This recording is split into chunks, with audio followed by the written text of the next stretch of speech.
67. ಯಾವ ಜಾತಿ? ಸಾದ. ಅವ್ರು ಏನು ಹೇಳ್ತಾರೆ, ಈಗ ನೋಡಿದೆ ಕೆಲವೆಲ್ಲ ನಮ್ಮ ಮಂತ್ರಿಗಳೇ ಕೆಲವು ಕಡೆ ಅದು ಅದೇ ಸಮಾನಾರ್ಥಕ ಇದು 2A ಅದು ಆ ಸಾಧರು ಇದ್ದಾರೆ, ಹಿಂದೂ ಸಾಧರು ಇಲ್ಲ ಅಂತಿಲ್ಲ, ಹಿಂದೂ ಸಾಧರು ಇದ್ದಾರೆ. ಅವರು ತುಮಕೂರು, ಗೌರಿಬಿದನೂರು ಮತ್ತು ಮಧುಗಿರಿ ಈ ಭಾಗದಲ್ಲಿ ಒಂದಷ್ಟು ಜನ ಇದ್ದಾರೆ ಹಿಂದೂ ಸಾಧರು ಅಂತ ಮೊದಲಿಂದನೂ ಇದ್ದಾರೆ. ಅವರು ಆ 2A ಇದಕ್ಕೆ ಅವ್ರು ಕ್ಲೈಮ್ ಮಾಡ್ಕೊಂಡು ಬಂದಿದ್ದಾರೆ. ಅದಕ್ಕೆ ನಮ್ಮ ಅಬ್ಜೆಕ್ಷನ್ ಇಲ್ಲ. ಇಲ್ಲಿ ಬರ್ಸಿಲ್ಲ, ಅವರೆಲ್ಲ 2A ಬರ್ಸಿದ್ದಾರೆ ಅನ್ನೋ ಒಂದು ವಾದನ ಹೇಳ್ತಾ ಇದ್ದಾರೆ.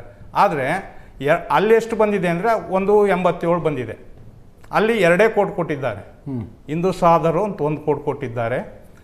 ಇನ್ನು 9 ಸಾಧರು ಗೌಡರು, ಸಾಧರು ಇವೆಲ್ಲ ಸೇರಿಸಿ 9 ಸೇರಿಸಿ 1 ಕೋಟಿ ಕೊಟ್ಟಿದ್ದಾರೆ. ಕೊಟ್ಟು ಅಲ್ಲಿ ಎನ್ಯುಮರೇಟ್ ಮಾಡಿದಾಗ 187 ಬಂದಿದೆ. ಆಯಿತು, ಆ 187 ಮತ್ತು ಈ 67 ಸೇರಿಸಿರಿ 2.5 ಲಕ್ಷ. ಹೌದು. ಅಂದರೆ ಈ ರಾಜ್ಯದಲ್ಲಿ ಸಾಧರ ಸಂಖ್ಯೆ 2.5 ಲಕ್ಷನಾ? ಅಲ್ಲಿಲ್ಲ ಅಂದರೆ ಎಲ್ಲರೂ ಇರಬೇಕು. ಎರಡೇ ಕಡೆ ಆಪ್ಷನ್ ಇರೋದು. ನಿಮ್ಮ ಅಂದಾಜು ಪ್ರಕಾರ ಸಾಧರು ಈಗ ಆ ಉಪಸಂಘ ಆ ಸಮುದಾಯದ ಒಂದು ಸಂಘಟನೆ ಇದೆ, ಪ್ರಬಲವಾದ ಸಿರಿಗೆರೆ ಮಠದ ಆಶ್ರಯದಲ್ಲಿ ಒಂದು ಅಲ್ಲಿ ಸಾಧು ಸದ್ಧರ್ಮ ಸಂಘ ಅಂತಿದೆ. ಅವ್ರ ಪ್ರಕಾರ ಅವ್ರು ಹೇಳೋದು 25ರಿಂದ 30 ಲಕ್ಷ, ಅಧಿಕೃತ ಅಲ್ಲ, 25ರಿಂದ 30 ಲಕ್ಷ ಇದ್ದೀವಿ ಅಂತಾರೆ. ಮಧ್ಯ ಕರ್ನಾಟಕದಲ್ಲಿ ಅಲ್ಲಿರೋ ರೆಪ್ರೆಸೆಂಟೇಟಿವ್ಸ್ ನೋಡಿದಾಗ ಅಟ್ಲೀಸ್ಟ್ 10ರಿಂದ 15 ಲಕ್ಷನಾದ್ರು ಇದ್ದಾರೆ ಅನ್ನೋ ಒಂದು ಅಂದಾಜು. ಇಲ್ಲಿ ಬರ್ತಿರೋದು 2.5 ಲಕ್ಷ. ಹೀಗೆ ಆಮೇಲೆ ನೊಳಂಬ ಲಿಂಗಾಯತರು ತುಮಕೂರು ಜಿಲ್ಲೆಯಿಂದ ಹಿಡಿದು ಅವರು ಇಲ್ಲಿಂದ ಹುಬ್ಳಿ ತನಕ ಇದ್ದಾರೆ. ಎಲ್ಲ ಕಾನ್ಸ್ಟಿಟ್ಯೂನ್ಸಿನಲ್ಲೂ ಮೆಜಾರಿಟಿ ಇಲ್ಲದೆ ಹೋದ್ರೂ ಅಲ್ಪ ಸ್ವಲ್ಪ ಎಲ್ಲ ತಾಲೂಕುಗಳಲ್ಲಿ ಅವರು ಇದ್ದಾರೆ. ಆದರೆ ಅವ್ರ ಸಂಖ್ಯೆ ಎಷ್ಟು ತೋರಿಸಿದ್ದಾರೆ?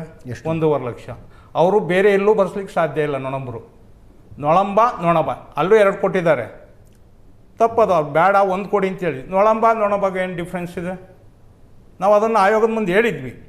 ಅವ್ರನ್ನ ಇನ್ನೂ ಒಂದು ಗಮನಿಸಬೇಕು. ಆಯೋಗ ಅವ್ರಿಗೊಂದು ಆಕ್ಷೇಪಣೆಯನ್ನು ಕೊಟ್ಟಿದ್ದು. ಈಗ ಅವ್ರು ಅಂತಾರೆ ಒಂದ್ಸಲ ಈಗ ಇವ್ರು ಹೇಳ್ತಾ ಇದ್ರು ರಾಮಚಂದ್ರಪ್ಪನವ್ರು, ಇಲ್ಲ ಒಂದ್ಸಲ ಕ್ಯಾಬಿನೆಟ್ ಬರಲಿ ಬಿಡಿ, ನಿಜವಾದ ವರದಿ ಬರುತ್ತೆ, ಬೇಡ ಅಂದ್ರು. ಆಮೇಲೆ ನೀವು ಗ್ರಾಮ ತಾಲೂಕು ಅವ್ರು ಹೇಳಿದಾರಲ್ಲ ಸಿದ್ದರಾಮಯ್ಯನವರೇ, ಎಲ್ಲ ಶಾಸಕರು ಇದು ನಾವು ಬೇಡ ಅಂದ್ರೂ ಬರುತ್ತೆ. ಇದು ಬರೋದ್ರ ಬಗ್ಗೆ ನಮ್ದೇನು ತಕರಾರಿಲ್ಲ, ಮಾಡಲಿ. ಆದರೆ ಇಂಥ ಗೊಂದಲಗಳನ್ನ ಇಟ್ಕೊಂಡು ಇಂಥ ಅವೈಜ್ಞಾನಿಕವಾಗಿ ಆಗಿರ್ತಕ್ಕಂಥ ವರದಿ, ಯಾಕೆಂದರೆ ನಮ್ಮದು ಮಹಾಸಭಾದು ಈಗಿನ ವಿರೋಧ ಅಲ್ಲ, ಇದು ಆಯೋಗ ಪ್ರಾರಂಭ ಆದ ದಿನಗಳಿಂದ ಈ ನಡ್ಕೊಂಡಂಥ ರೀತಿಗಳು. ನಾವೇನು ಹೇಳಿದ್ವಿ, ಅನವಶ್ಯಕವಾಗಿ ಕೋಡ್ಗಳು ಕೊಡಬೇಡಿ ಅಂದ್ವಿ ಲಿಂಗಾಯತ ಗ್ರೂಪ್ಗಳಿಗೆ. ನೀವು ನೋಡಿ ಇದರಲ್ಲಿ ಜಾತಿ ಗಣತಿಯೇ ನಮ್ಮ ದೇಶದಲ್ಲಿ ಆಗಿಲ್ಲ. ಈಗ ನೀವು ಹಳೆ ಎಲ್ಲ ವರದಿಗಳನ್ನು ತೆಗೆದುಕೊಂಡ್ರೆ ಅವೆಲ್ಲ ರ್ಯಾಂಡಮ್ ಸ್ಯಾಂಪ್ಲಿಂಗ್. ನಿಮ್ಗೆ ಏನು ಗೊತ್ತು 9 ಲಕ್ಷ ಇದಾರೋ, 10 ಲಕ್ಷ ಇದಾರೋ, 11 ಲಕ್ಷ ಇದಾರೋ? ಈ ವರದಿ ಅಟ್ಲೀಸ್ಟ್ 90% ಹತ್ರ ಆದ್ರೂ ಬಂದಿದೆ. ಅಟ್ಲೀಸ್ಟ್ ಮನೆಗೆ ಹೋಗಿ ಏನೋ ಮಾಡಿದ್ದಾರೆ. ಉಳಿದು ಯಾವುದೇ ಆಯೋಗ ಕೂತ್ಕೊಂಡು ರ್ಯಾಂಡಮ್ ಸ್ಯಾಂಪ್ಲಿಂಗ್ ಮಾಡಿ ಥೆರಾಟಿಕಲ್ ಕ್ಯಾಲ್ಕುಲೇಷನ್ ಮಾಡಲಿ ನಿಮ್ಮ ಸಂಖ್ಯೆಗಳನ್ನು ಹೇಳ್ತಾ ಇದ್ರು. 1931 ಇಲ್ಲಿರ್ತಕ್ಕಂಥ ಸ್ಟ್ಯಾಂಡರ್ಡ್ ನಮಗಿರ್ತಕ್ಕಂಥ ಸರ್ವೆ ಅಲ್ಲಿಂದ ಇಲ್ಲಿವರೆಗೂ ಅದೇ ನಡ್ಕೊಂಡು ಬಂದಿದೆ. ಎಲ್ಲಿವರೆಗೆ? ಚಿನ್ನಪ್ರೆಡ್ಡಿ ಆಯೋಗದವರೆಗೆ. ಚಿನ್ನಪ್ರೆಡ್ಡಿಯಿಂದ ನಮಗೆ ಚಿನ್ನಪ್ರೆಡ್ಡಿ ಆಯೋಗದ ಮಾರ್ಗಸೂಚಿ ಇಟ್ಕೊಂಡೆ ಈಗ ರಿಸರ್ವೇಷನನ್ನು ಮಾಡಲಾಗಿದೆ. ಎಸ್. ಆದರೆ ಚಿನ್ನಪ್ರೆಡ್ಡಿ ಅವರೇ ತಯಾರಿಸಿದ ದತ್ತಾಂಶಗಳ ಇಲ್ಲ, ಅದು ಸರ್ವೆ, ಅದು ಇಷ್ಟು ದೊಡ್ಡ ಸೈಜ್ ಇರಲಿಲ್ಲ. ಅವರು ಒಂದು ರಿಪೋರ್ಟ್ ಕೊಟ್ಟಿದ್ದಾರೆ. ಆ ರಿಪೋರ್ಟು ಅವರೇ ಕೊಟ್ಟಿದ್ದ, ಅವರೇ ದತ್ತಾಂಶಗಳನ್ನು ಕ್ರಿಯೇಟ್ ಮಾಡಿದ್ದ?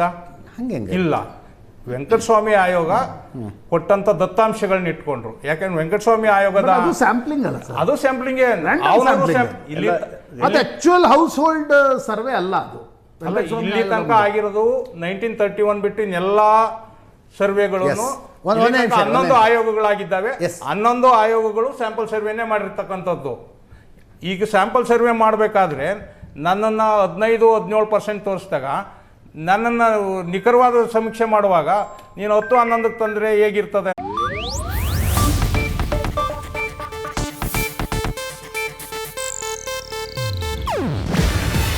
ಇದು ಏಷ್ಯಾನೆಟ್ ನ್ಯೂಸ್ ನೆಟ್ವರ್ಕ್ ಪ್ರಸ್ತುತಿ. ನೀವು ನೋಡ್ತಿದ್ದೀರಾ ಏಷ್ಯಾನೆಟ್ ಸುವರ್ಣ ನ್ಯೂಸ್.